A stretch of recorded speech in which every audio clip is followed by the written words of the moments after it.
Even in the opening scene, it's clear that he doesn't really want to be there. He just wants to kind of play his games and stuff. But it's also at the same time pretty understandable. Like, I don't know about you, but I've definitely been in that situation where like it's too relatable. Yeah, you're kind of forced to be in these family situations that you don't really want to be in. You go there because you have to, but you'd rather be doing anything else.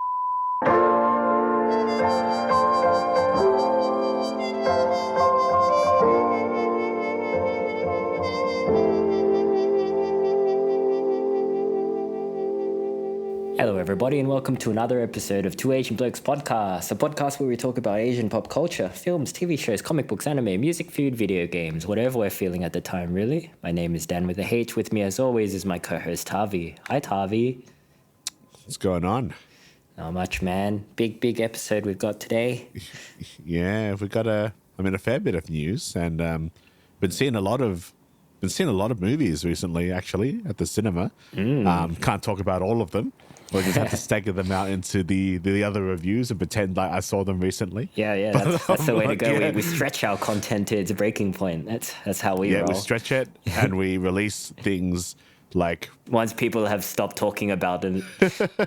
or was never relevant. Yeah. So we do have some news. We're going to be talking new trailer for John Woo's The Killer remake.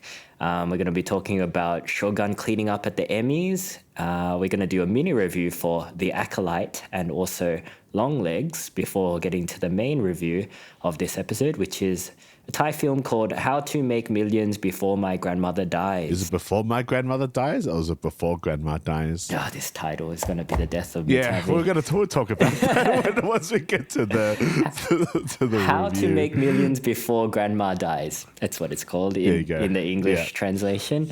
Yeah, I will put time codes if you want to jump around. But before we talk about any of that, Tavi, let's talk about the passing of a legend. Yes, that's right. You told me about this the other day, yeah. So Cheng Pei-pei, most famous for her role in Crouching Tiger, Hidden Dragon, where she played Jade Fox, has passed away at the age of 78 from a degenerative brain disease. So obviously, very sad news. A true pioneer of martial arts cinema. So she started her career in Hong Kong back in the 60s, working with the Shaw Brothers. It always starts off with the Shaw Brothers, I guess.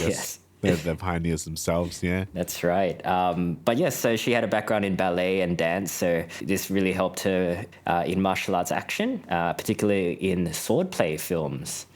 Admittedly, I have only seen her in Crouching Tiger, Hidden Dragon, but she's been working all the way up to like fairly recently. I think her last role was in the Mulan live action remake, actually. Your favorite movie, Tavi. That's a shame. I'll be honest as well. I've only actually seen her in Crouching Tiger, Hidden Dragon as well. But she's fantastic in that movie. Yeah. I mean, that film itself, all the characters are quite iconic. They're all very memorable characters, and she pulled off Jade Fox, without a hitch, really. And you can definitely see her skills. For anyone that's a super mega fan of hers, I hate to bring up that she was also in the Legend of Chun-Li as well. Oh, yeah. Which is I remember that terrible. movie. So I have seen that movie. I don't remember seeing her in it. I don't remember very much from that movie at all.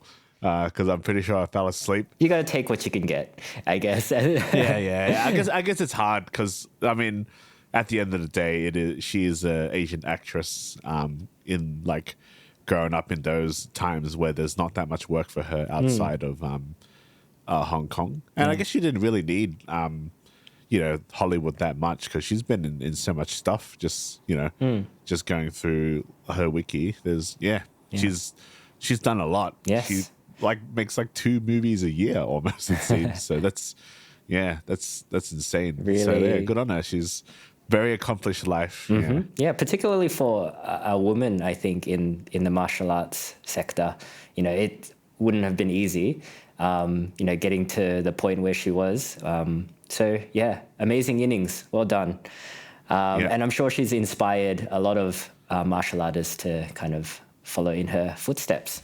Let's talk about Shogun at the Emmys, Tavi. Oh, yeah, that's right. Yeah, it's getting a lot of nominations. I only know that Hiroyuki Sanada and Anna Sawai have been nominated as best leads, which is it's great. I'm not sure, like, to be honest, I'm not sure if like that is actually Hiroyuki Sanada's best role. That's what I was thinking when I saw this news. It's kind of the role that he always plays. yeah. But it's definitely good in the marketing sort of sense because like Shogun's really popular. What we're saying is he should have been nominated sooner for something.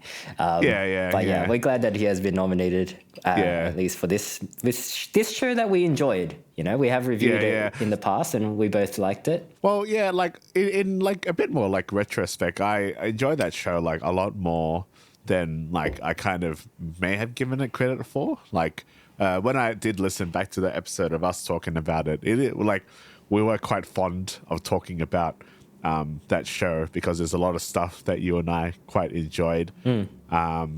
Because, I mean, I think at the time I was actually going to be a bit more critical about it because I'm always critical at shows that are, I guess, overhyped, I suppose. Right. But I don't think Shogun was overhyped. It's the contrarian in you, Tavi. Yeah, there's a bit of a contrarian in me. And that kind of might go into a little bit when we talk about the main movie as well.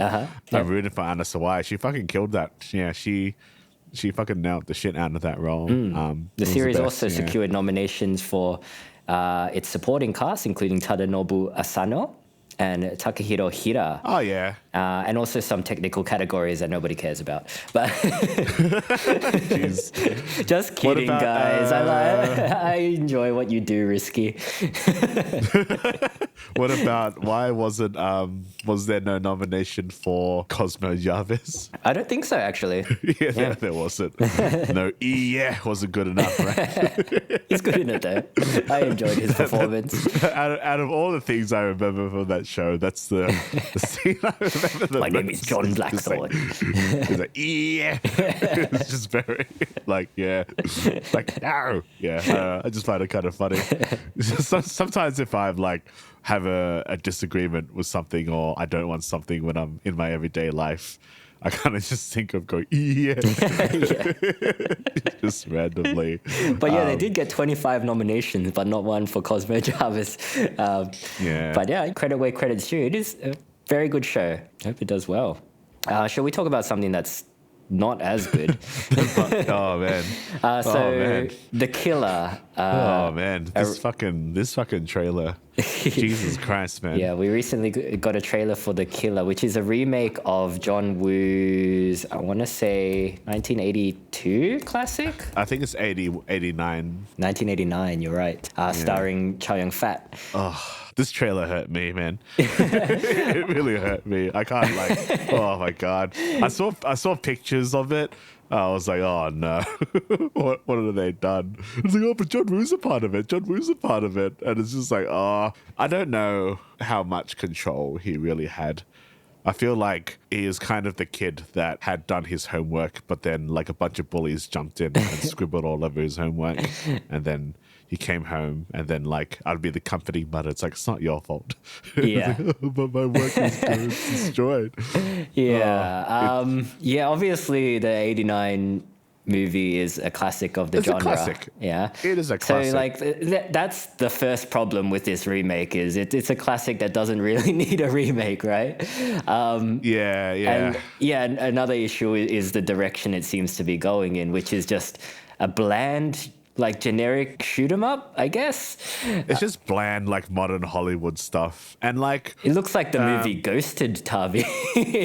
That's what it feels like. Like on the episode where we talked about Furiosa, where there's like, you know, I think I've mentioned that there's like this subsect of like people that just hate women, whenever they're like part of like the lead action, and I've defended that. Like, I don't think it's the issue that it's a woman. I think the issue is that it's just a bad movie. Because it's definitely like, I mean, I watched Ballerina again the other day.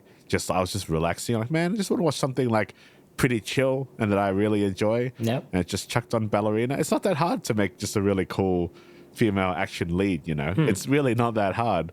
But then when you like have shows or movies like this, I can't confirm it because I haven't seen it. Yeah. But I'm pretty sure with a line like, never send a boy out to do a woman's job. It's like, you know. Well, like, that's marketing, I yeah. guess. But my main issue is that where's the blood, man? Where's the violence? It's gonna be where are the doves, It'll be John Woo? CGI blood. It'll be. It just has this real. It has that really cheap, glossy. There's no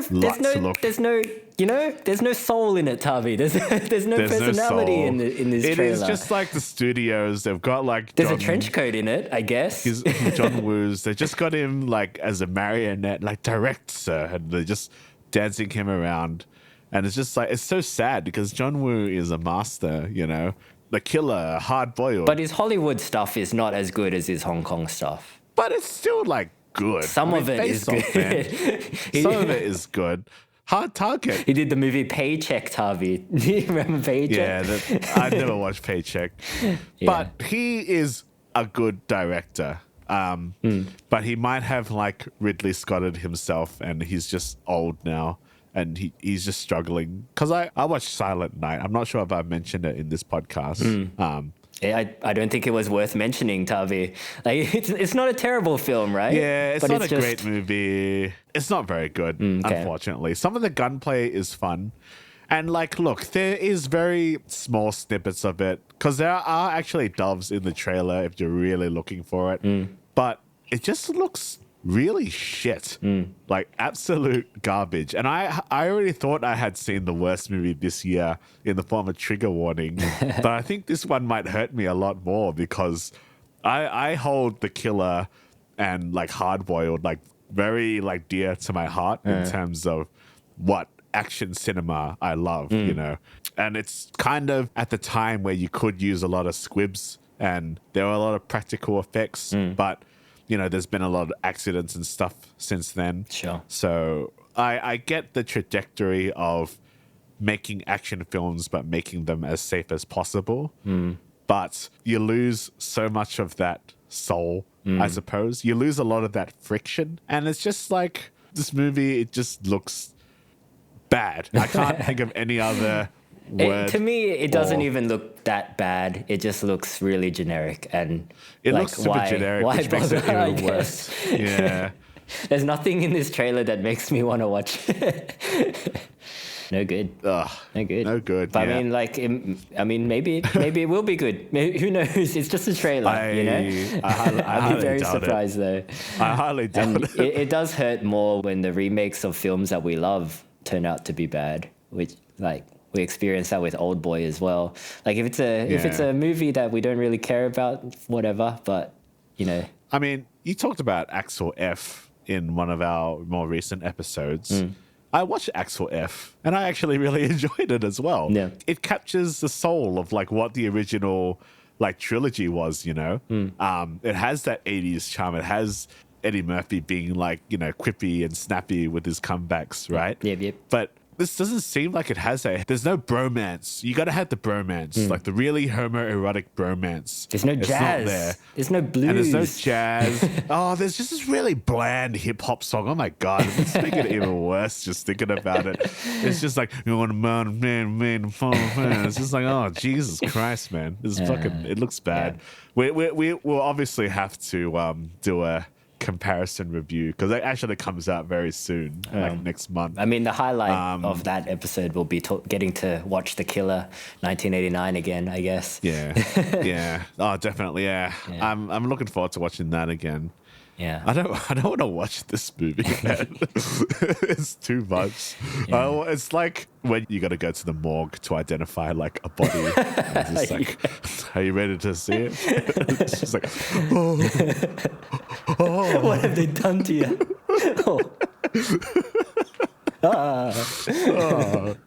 Looks terrible. Looks horrible. Yeah. I guess that's as much as I can say without having seen the movie. Yeah. If I do end up liking it, then we will eat our words. I'll be happy to eat my own words. I highly doubt I'm going to eat my words. I think my words are going to stay on a plate and get stale over time. But I will eat them if it ends up, you know, fermenting into a nice wine. But it will just be vinegar. I'm very sure it will be just that. Yeah. All right. Let's move it along, shall we? Should I go? Should we mix it with bad, with good, with bad? Yeah, go on then. Yeah, I watched Longlegs last night. Man, yeah, I really enjoyed it, actually. No spoilers, please. Yeah, no spoilers. I mean, the long and short of it is that it's Micah Monroe. She plays Lee Harker, a newly recruited FBI agent who has sort of clairvoyant intuition, and she's on the hunt for a serial killer who goes by the name Longlegs, played by Nicolas Cage. It was directed by Oz Perkins, and I think it is just a really cool movie. And the first act of it, I think, was actually quite scary, like genuinely very scary movie. The opening, it has a pretty strong opening, and I think Micah Monroe actually does a really good job as Lee Harker. She does this like vulnerable sadness, and you can tell a lot from her character to who she is, just with like these kind of like smaller facial expressions. I think she was perfectly casted. And Nicolas Cage's Longlegs, honestly, I'm a little bit mixed about it because Nicolas Cage is great as Longlegs, but he is kind of Nicolas Cage doing Nicolas Cage things. Okay. And I think the director knows that it is Nicolas Cage. So he's kind of having a little bit of fun with Nicolas Cage. Yeah. And even some of the shots, I can't tell it, but there's a really funny shot that involves Nicolas Cage. You'll see it. I think you'll see it when you watch it. Okay. And it's just really funny. And any interaction with Nicolas Cage and like cops is just really funny. You'll see when you watch it. Yeah. I'm a big fan of Nicolas Cage being Nicolas Cage. So it is unfortunate that once, because you see who Longlegs is, and because you see that it's Nicolas Cage, it does get less scary because it's Nicolas Cage is just too funny as Nicolas Cage. But that doesn't detract from like the quality of the movie. Very strong soundtrack and very strong atmosphere in terms, especially its cinematography. Every shot in this movie like looks really good. I don't see if they ever did that whole, medium close up where they've had to get the actors and composite them onto a background. There probably was some, but I think they've done that very well. And yeah, I think it's just a really cool, like grungy ode to like 90s Silence of the Lambs, serial killer with a little bit of a supernatural twist to it. Okay. The story is, I guess it's quite smaller scale in that it is very much like a personal stakes to Lee Harker, played by, Micah Monroe, who you would have seen It Follows, right? That's probably her most famous movie. And I liked her in the movie The Guest as well. If you've seen that it's a good movie. Yeah, that is a good movie. Yeah, before the guy did, just Godzilla versus Kong movies. Adam Wingard. Adam Wingard, and the Death Note movie. Yeah. But it's I think it is a very solid film. It's maybe a little bit overhyped. It's definitely not the scariest movie I've ever seen. It falls pretty short of that. I don't know if you've seen it, but there is a TikTok/Instagram trend of people showing themselves before seeing Longlegs and then after seeing Longlegs. I guess the punchline is that it's a traumatizing film. I doubt it is in reality, but I think that's you'll be fine. Okay. Like, I mean, if you're traumatized, I'll be very surprised. Because like, I think its story in itself is not super, like I've seen a tale like this before, but I think its execution is pretty good. And it's just, very enjoyable. I think I would probably catch it in the cinema again at some point. It's definitely like, grab your popcorn and just chill. A fun movie. Because there's also something like that's quite relaxing about this movie, which kind of goes against the whole traumatizing thing. Do you think it's because of that 90s flavor? I don't know. It's a 90s flavor, and because I watched this in extreme screen at Hoynt's MC, so you can really feel just the kind of droniness of the music, and that kind of relaxes me now because I've watched so much horror and so much unsettling shit and Ari Aster shit that I find that kind of sting relaxing, which is maybe like the wrong message at some point, because maybe I'll be in an actual like natural disaster or a catastrophic event, I'm like, oh yeah, I'm pretty chill about it. And so you're gonna get the fuck out of here. You're gonna die. It's like, no, it's all right. That's all good. Like I feel fine.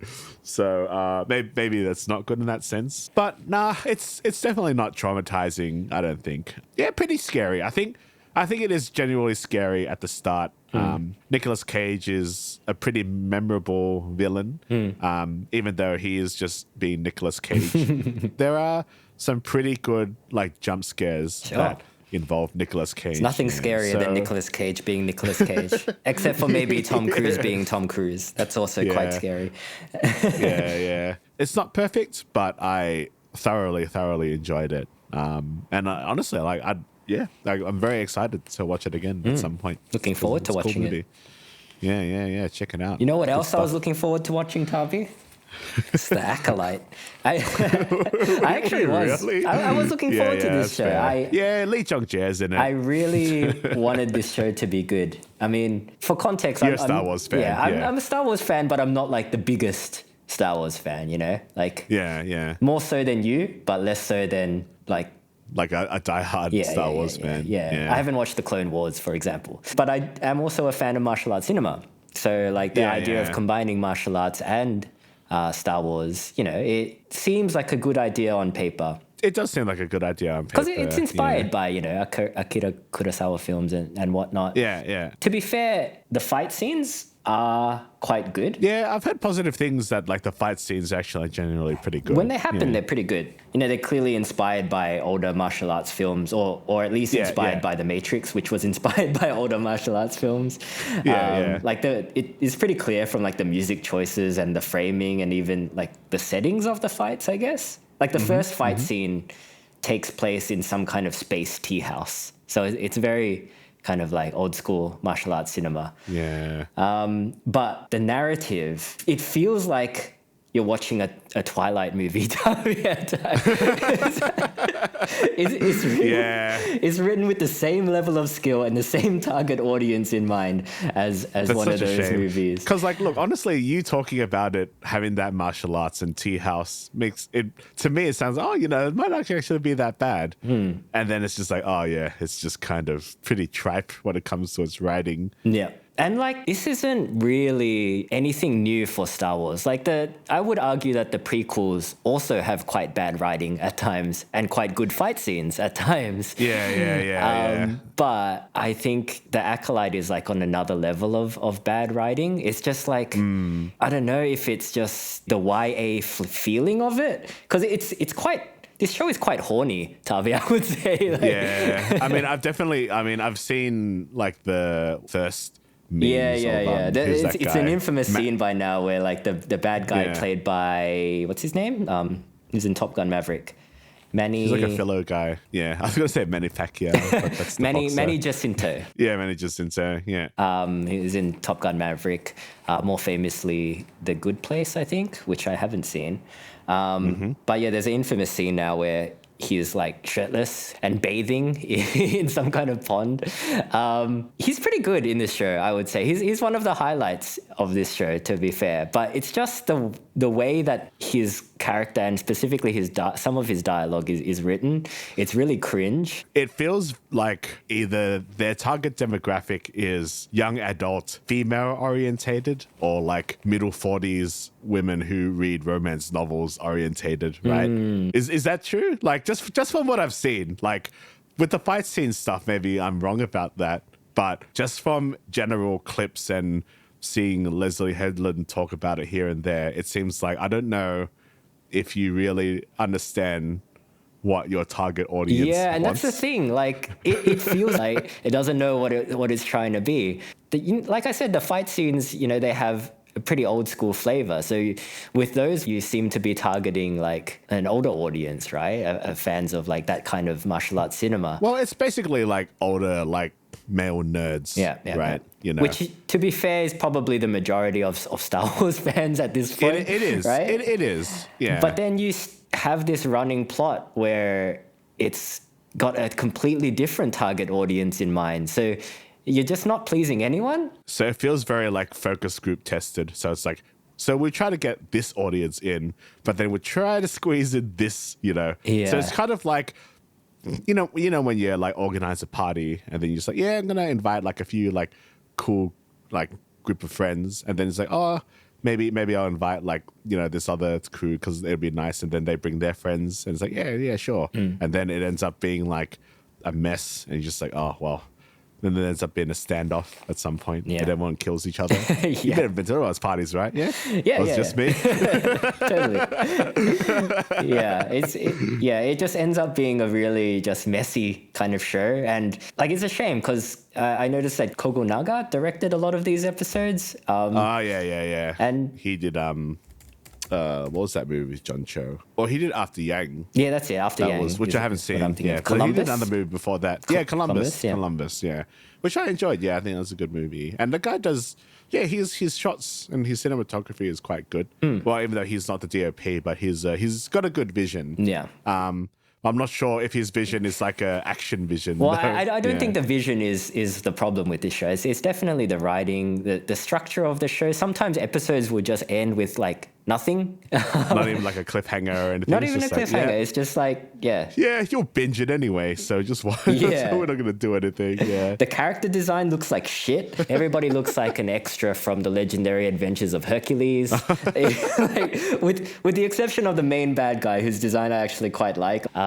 Carrie Ann Moss and Daphne Keane are really good, but they're not given enough to do. Lee Jung-jae is fine, but his character is just really inconsistent. Like, he plays this Jedi master named Sol. Even though he's from Busan.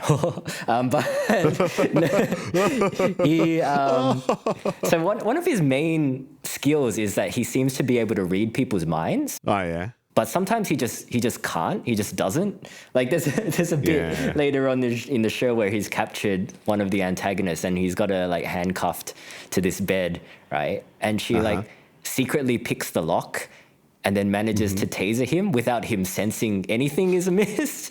and then she runs away, right? And he's like kind of like panting behind her trying to catch her. And like she manages to get into an escape pod and close the doors and escape. But like at no point does he want to just use the force, like just give her a little pull with the force, Maybe just open the escape pod with the force. I don't know. It's just like, use the force, bro. You've got the force. Did you forget?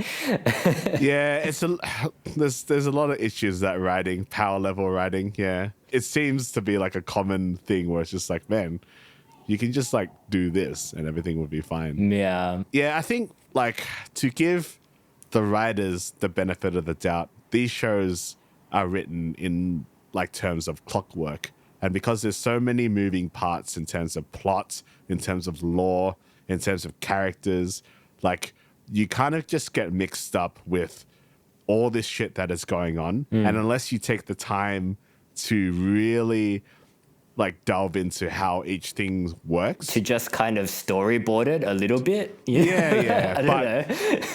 But the thing is, like, and the sad matter of fact is Hollywood doesn't really care about writers that much because they're banking that most people are going to watch these shows because it is the brand name and you're watching the spectacle. It's like, yeah, who cares? It's going to be a cool fight scene. Oh, I love it. Oh, I love the fight scenes. And then it's like, hey, look at the hot guy. Woo, yeah, love hot guys or whatever, So the writing takes a back seat. But as much as I sometimes give general audiences like a little bit of shit, audiences are mostly not dumb, They're going to pick up on things. And if you keep making bad stuff, people are going to start to like catch on to, I guess, laziness. It's like, hey, and you are making Star Wars one of the most scrutinized franchises of all time.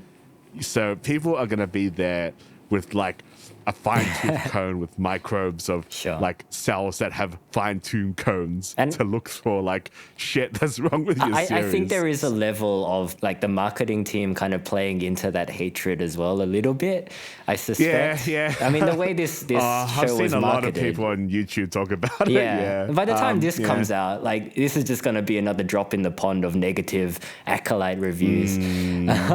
So like, oh yeah, it reminds me of like I was listening to this podcast of like a marketeer and he was talking about how like sometimes negative press is good for your brand. Yeah. And that's like, I mean, it's probably true, but when it comes to like creative products, don't you just want to make something that's, recognized for being a good thing? I don't know. yeah, like, look, that's saying there's a bit of nuance to it, right? So you can't just make inflammatory shit constantly, because then it's just like, what do you want to be remembered for? You want to be remembered for that guy who just makes like pieces of crap shows. No, but it's just they just want people to click, and like if hatred is making people click, then I guess. But like Disney can do it. I mean, I know people have fallen off The Mandalorian, but like Andor was good. Yeah, it was good. And it failed, didn't it? But they're making another season, so they're hoping that like Andor kind of has a cult status, which I find kind of cool because it's different. Still haven't watched it yet, but I think that's kind of cool that there is like a quality story, and there are people that are there in the I guess the Disney Star Wars sector that are still trying to do good stuff. But like, I don't know, the brand, like, to me the brand name has been like sullied, and I guess I've kind of grown out of this kind of story. You mean you've grown out of the YA story? Yeah, which is, should I not? Should people be surprised? I don't know if you've ever been in.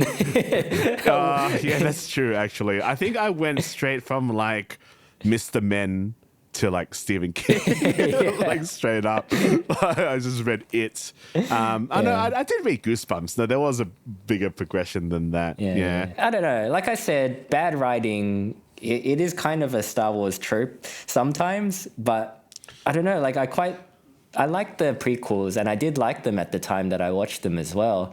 But this is different. This is like, I don't know. It's no good. I didn't like it, Tommy. I wanted to like it, but I didn't like it. Yeah, that's fair. You weren't like, spending time watching this Swirl, we could have done a Sympathizer review by now. It's true. It's true. Which is an actually good show. We will get that out because I do actually really want to talk about that show at some point because I think it's very interesting. But I mean, shall we move on? Okay, yes. Let's talk about a Thai movie then, Tavi. Yeah. How to make millions before your grandma dies. Old grandma dies. Before grandma dies. Grandma. How to make millions before grandma dies. How to grandma dies before make millions. So what we're trying to get at is this is a horrible English title. I think it's a good movie. Horrible title. I'm not sure if this is the best way to start a review on this pretty naturally being one of the blockbuster Thai films of the year.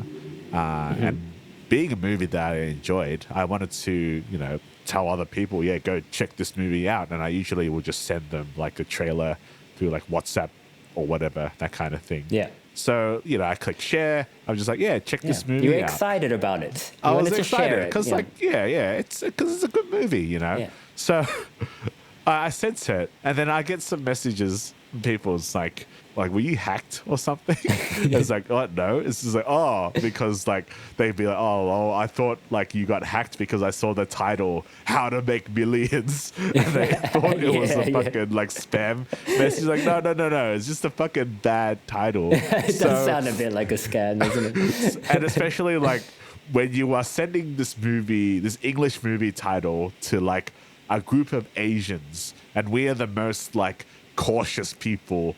Like, we don't trust any of that, like, get rich quick scheme things. So you see a title that says how to X amount of money. Yeah. You're going to assume delete it's a scam. and block. Delete and block. So maybe I lost some friends over this movie title. So whoever was in marketing, like, thanks for, like, making me lose contact with some very good friends because some people thought I got hacked. Yeah. Yeah. Fucking, Yeah, it's a bad translation. It's not even a translation. It's just a rebrand. Title. It's almost a complete rebranding. Very nicely touching movie. Well, the original title of this film is Lahn, which just means grandma's grandchild. Yes, that's nice. It's very Asian cinema, but how are we gonna make it appeal to like I guess the general audience, right? Let's give it this really weird title.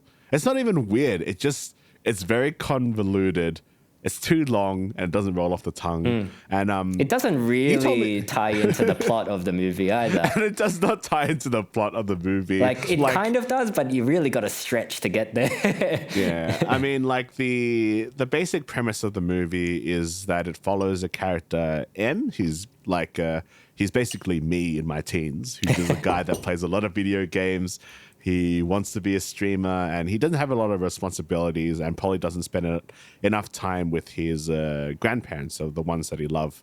And he finds out that his Amah, which is grandmother, she has cancer, and she only has about a year left. So he decides that he will be a good guy and attempt to spend a lot of time with her. And Yeah, he's being a good guy, but not really for the best of intentions, I guess. He gets the idea from his cousin who worked as a nurse for this grandpa character.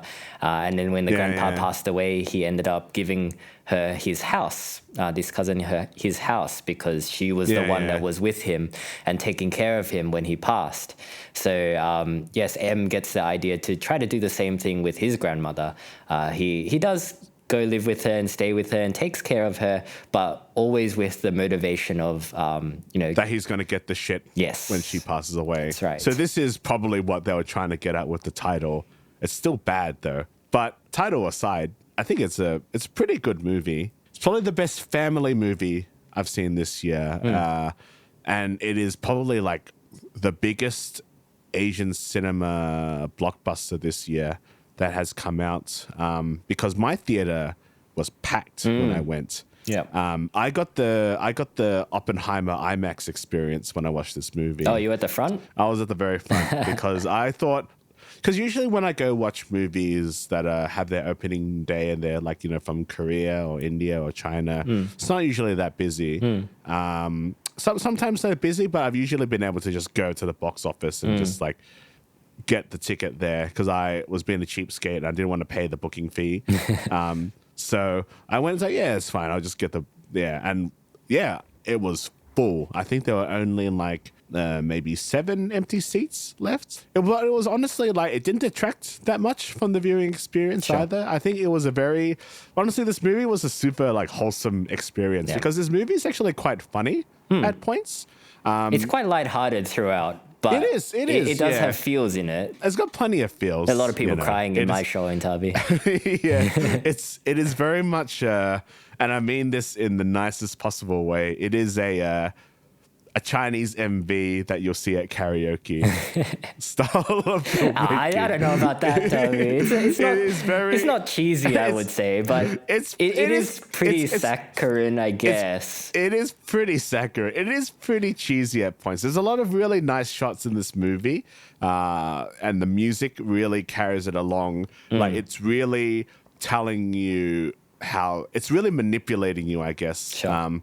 That's probably another bad word. I really like this movie because the way that I'm this movie is designed to tug on your heartstrings, and it does an effective job at that. We'll probably talk about this film full spoilers because it's not a spoiler kind of movie. But if you are planning on seeing it, maybe go watch it before listening to this review. Yeah. I think you should. I think it's good. It's a good film. If you've got kids, go watch it with your family, because I could distinctly remember like hearing like a lot of like children laughing at certain parts. Okay. And it's like it's actually like it was actually like really wholesome, and I think this is what the you get in the theater experience. This kind of collective conscience amongst like a group of strangers, and I'm pretty sure 90% of my audience was Asian. It's definitely, but it's like probably target audience is people around our age as well. So if you're a millennial that knows an old person or has lost an old person, this is the movie for you, man. It's gonna get you. It's gonna get you. It is very relatable, because us being like Lao Australians and having returned to Laos and Thailand a couple of times, it really captures that experience of like visiting your elders and family, and there's also like the food as well. It looks very like especially the grilled fish, the mackerel, and all that kind of stuff. Like, that's definitely. There's some in there at one point as well. Yeah. The kind of, I guess, what I've called like the swampy looking Lao dishes at points. Yeah, it's very, and of course it would be. It's a Thai film. That said, though, would you like? I have only watched limited amounts of Thai movies. Would you say that this movie is typical of the Thai movies that you've seen in the past? Cinematography-wise, I guess? Yeah, I actually think so. There's quite a few Thai movies that have this kind of edge to it. The very Sia Jai kind of movie where it's like everything is, every emotion is super heightened. But it's also like there's probably a lot more quieter moments in this movie that maybe you could borrow from like the Hirokazu or the Taiwanese new wave sense. But this movie is, it's not slow. So it's paced very well because there's a lot of like sensory, the music. There's a lot of music. There's a lot of music. And I think that's what kind of gives me the feeling of more of a Japanese film than a Thai film. Like, because the music is very reminiscent of like a Hirokazu film, I guess, or like any of those Japanese feels movies. It's a lot of piano and a lot of strings, yeah? Yeah. I mean, when I was watching this movie, I thought if this movie was to be remade, I reckon like an animated Ghibli-esque, like early Ghibli-esque movie, not necessarily Hayao Miyazaki, but those movies like Only Yesterday, this kind of slice of life movies. I reckon this movie would work really well as an animated film because you can really kind of capitulate on the realness of like each individually drawn, I guess, bit of production design, I suppose. Yeah. And it's quite relaxing. This movie is very relaxing to watch. I think maybe what this movie perhaps lacks a little bit for me is that it is not really a nuanced movie, right?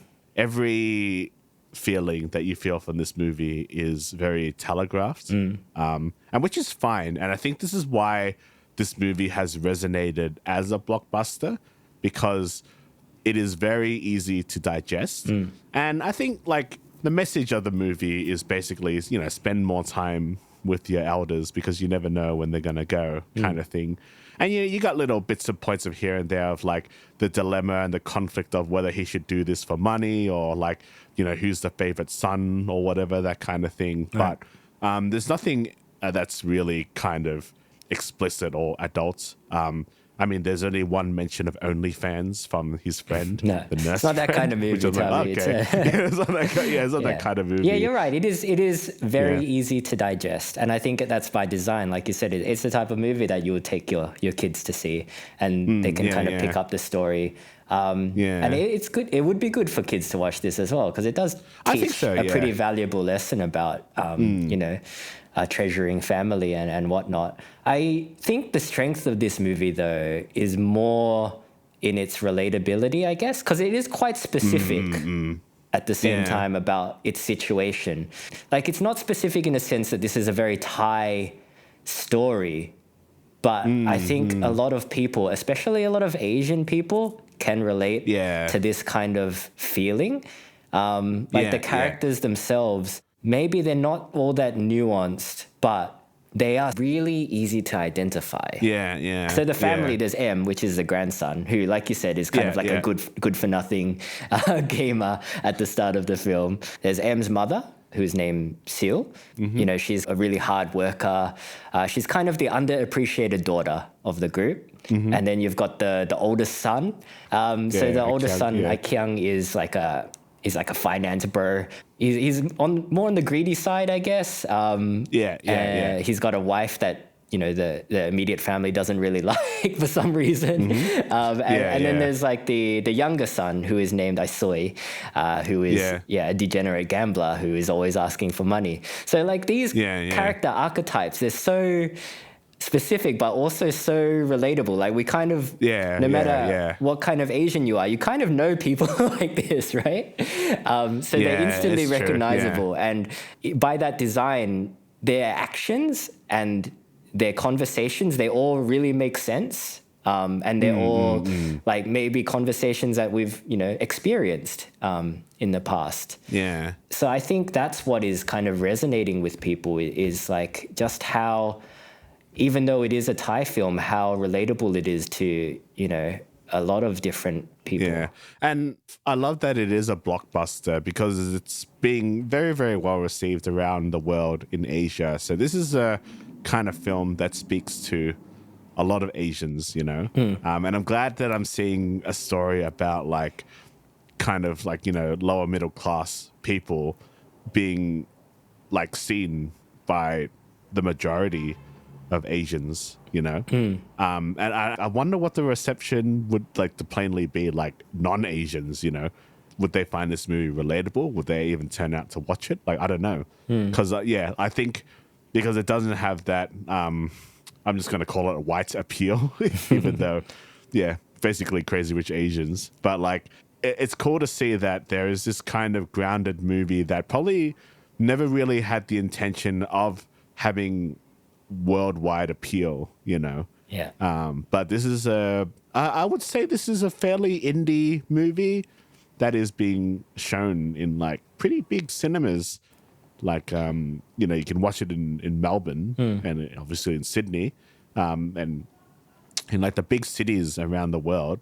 And I think that's kind of cool that like we're kind of looking to see, well, generally Asians want to see just like a really nicely grounded story that is not, it's not all glitz and glam. Not all glitz and glam. Yeah. Shall we talk about a little bit about the plot? So Yeah. And the performances. So M is the main character of this movie, and Amah, the grandma.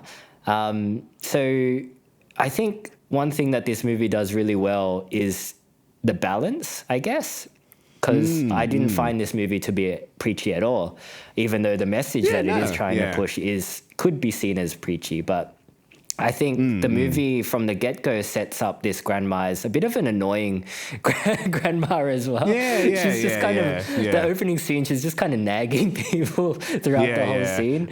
I think that's pretty realistic as well. Definitely, And she's not like this angel that she's kind of annoying. She's like a little bit of a burden. Yeah, she's a bit of a curmudgeon, and like she's stubborn as well. Like the inciting incident is her falling down, and she falls down because like she's stubbornly trying to do everything herself, even though her kids are like telling her to sit down and have a rest. So there's that element to it, but also the character of M, like his motivations aren't all that pure from the start, and even in the opening scene, he kind of it's clear that he doesn't really want to be there. He just wants to kind of play his games and stuff. But it's also at the same time pretty understandable. Like, I don't know about you, but I've definitely been in that situation where like it's too relatable. Yeah, you're kind of forced to be in these family situations that you don't really want to be in. It's way too. Look, man. It gave me PTSD, Tavi, of sitting on that temple floor, just having pins and needles, thinking, oh my God, when is this going to end? When you and I went to temple back in the days in St. Albans, we didn't even we went to the fucking net cafe, man. Yeah. So like we just went and played Counter-Strike. You go there because you have to, but you'd rather be doing anything else. And it's like, if you really think about it, like if you're looking at it from a moral standpoint, that's horrible. You should want to spend time being spiritual and stuff, but the reality of it is, it's just like, I don't know. I just kind of don't really want to be here. I think obviously especially when you're young, these days I appreciate a lot more because like, we're old farts now and we're all trying to get spiritual, and we're kind of in that age where like a lot of people who raised us, like, they are getting old. Yeah, our parents are getting old, man. Like, and facing, I guess that probably like hopefully not anytime soon, but like facing mortality, it does put things into perspective. But when you're like 16 when you're 16, it's like, or even younger than that, when you're 13 to Crash 16. Bandicoot, man. And like because you see him later play like Dead by Daylight as well, which I hate that game. It's I like the game, but I hate playing it. It frustrates the shit out of me, that game. I was like, this fucking game. Fuck, yeah. It's very toxic. Yeah. So, like you said, like the character of M, like if you're looking at it from a completely moral standpoint, yeah, he's a bad person. But like when you've been in those shoes, and you've been that age, like he is very understandable at the same time. His choices are very understandable, even when he's doing like pretty ratty stuff, like playing video games while his mum is trying to tell him about his grandmother that has been diagnosed with cancer, and he's just kind of like not even listening to her because he's playing his game. Like that's a pretty shitty thing to do, but you know, like he's of that age and you kind of get it, you know? Yeah. And I think just seeing the relationship between M and Grandma kind of evolve, it's just a really nice thing to see and experience. It's very gradual. Like you said, this movie is really well paced. So there's not really kind of a big leap in terms of like their character, their relationship suddenly shifts from like I hate you to I love you. It is very gradual. The watching their interactions together feels very natural, and it's very fun to watch. And it is actually a pretty hard thing to do in dramas, is to give the sense that things are moving forward, but not a lot is happening. Like there's no big action scene. There's no huge revelation. There's no antagonist per se in this movie, but you are just watching humans interacting with each other in a humanistic manner. Not sure the best choice of words, but that's what I got. But it's just very fun to watch, you know, and I'm glad. And that's not unique to M and Grandma's relationship and interactions as well. Like I would say all of the characters, the way they interact with each other is really natural. Yeah. Like even the way that they accept each other's flaws is very, like it's not overly dramatic. Yeah, surprisingly, because this movie is, as we said, it's very like, it's a little bit on the nose in terms of like, it's very overly sweet. But like you're right, it is like underplayed when it needs to be as well, and it's very real in that way. Yeah, maybe I'm not giving this movie enough credit in terms of that. Just thinking about it now, maybe because it does take a bit of restraint to not make your drama melodramatic. I guess. Yeah. Like the way that, you know, the scene that I mentioned where M is kind of ignoring his mum who is pouring her heart out to him. Yeah. Like she just kind of like, boys will be boys kind of thing. She doesn't get really upset about it visibly anyway. Yeah.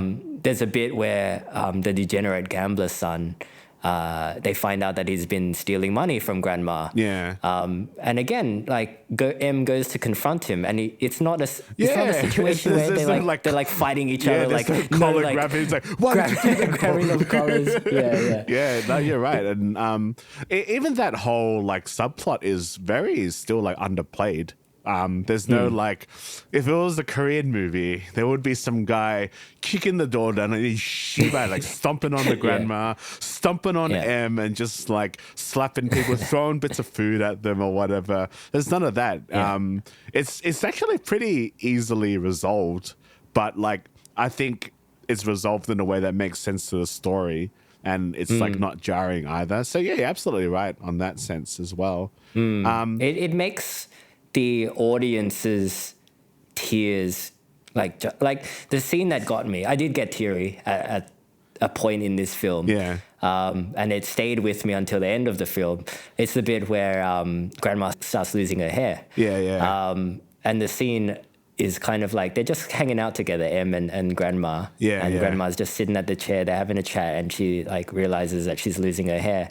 And to cheer her up, M like shows her his phone and puts on like the filters, the pretty filter first, and then the bald filter, and it's just a really nice interaction.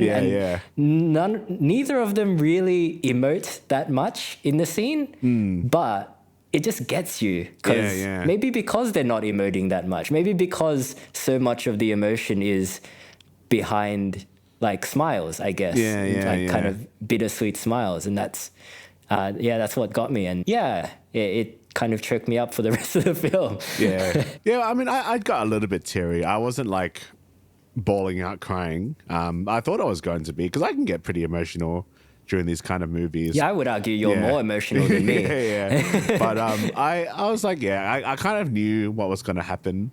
And I think this movie is sort of like the anti-farewell in a sense that they basically he tells the grandma, yeah, you've got cancer, you're going to die. And then that whole like not telling grandma the illness that she has. So that like quells that conflict pretty quickly. I guess it's because you have this sense of urgency, and the Amah has this sense of urgency, and which helps push things forward. Yeah. Honestly, just like if you kind of analyze the script and the plot, like it's really good writing. It's really good writing material, or like I guess as an educational piece, like something to study to make dramas moving forward. Because Risky and I, we watched this Indonesian movie that's on Stand a few days ago. I think it's called Before Here and Now.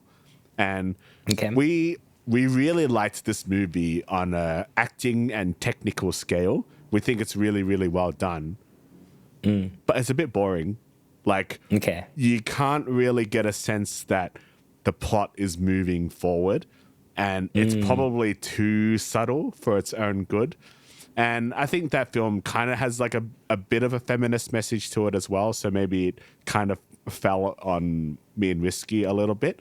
But it was just a bit boring. Good movie, but like not that enjoyable. Whereas this one, I'm going to call it Lahn because the English title is horrible. So Lahn is like that balance of, I guess, restraint acting and restraint storytelling, but it still feels heightened enough that you are following the characters and you are compelled throughout the whole movie. So I think talking about this definitely movie, not boring. Yeah, it's not boring. Even though it's weird because it's like this. Yeah, I mean, I'm used to watching these kind of movies, but it is also interesting to just talk about a movie that has no, I guess, viscerally engaging action. Yeah, not that much happens very in it. fun to watch. Yeah. It's all in the interactions and and the music, I guess. The music carries a lot of it, I reckon. The music, Which I don't know. I think I sort of prefer less music, but I'm not sure if that would make things harder to digest in terms of making a blockbuster film that everyone will relate to. I think there's a similar film. It's a Vietnamese film, The Scent of Green Papaya.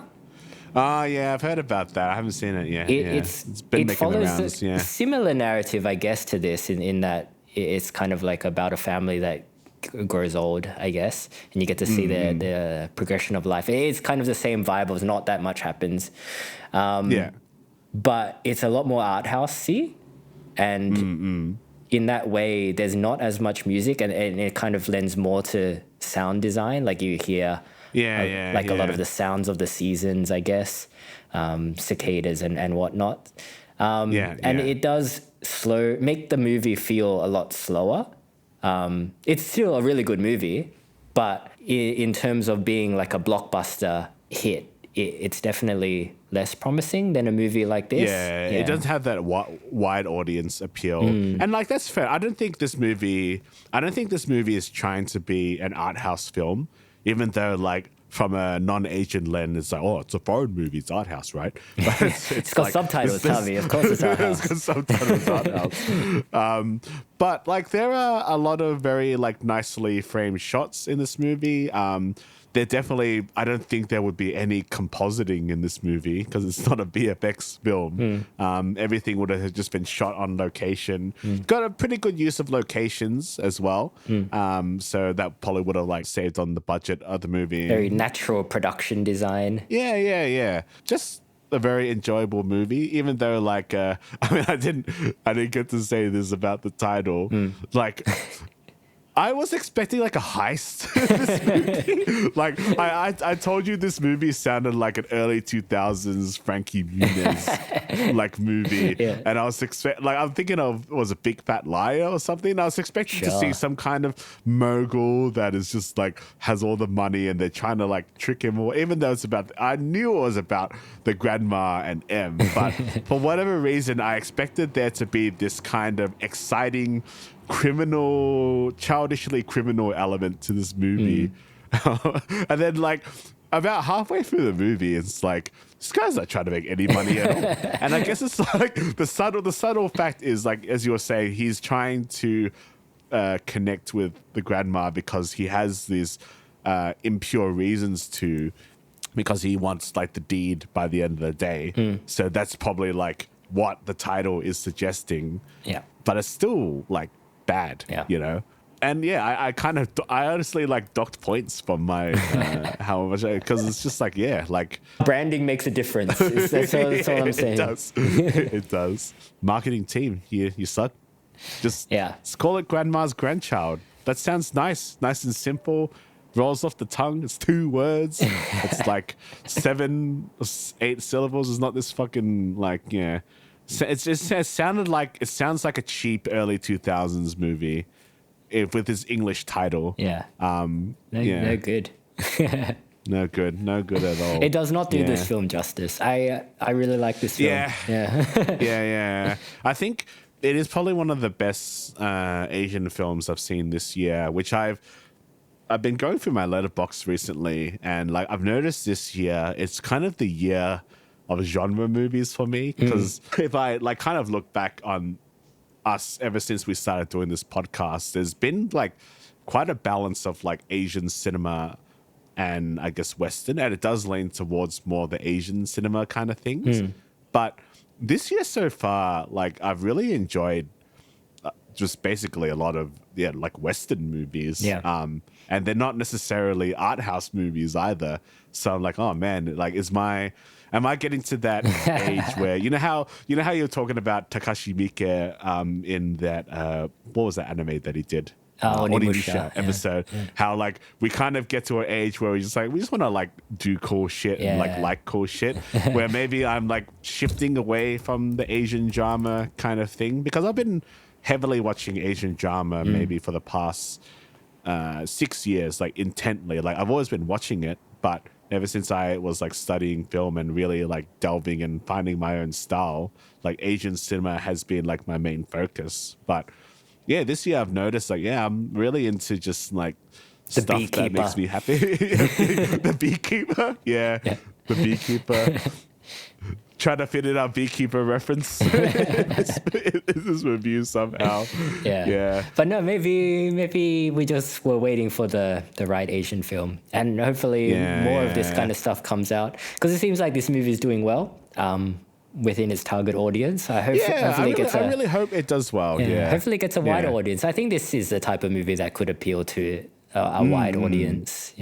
It's really easy to follow. Like, if you're confused during this movie, you're either like very extremely like uncultured or just like, I don't know. I shouldn't make fun. Yeah, just watch it and enjoy it. It's fine. It's good. It's a good film. Don't listen to me. Don't listen to my snobbishness. It'll make you feel good. This movie. It'll make you feel good. It'll make you sad.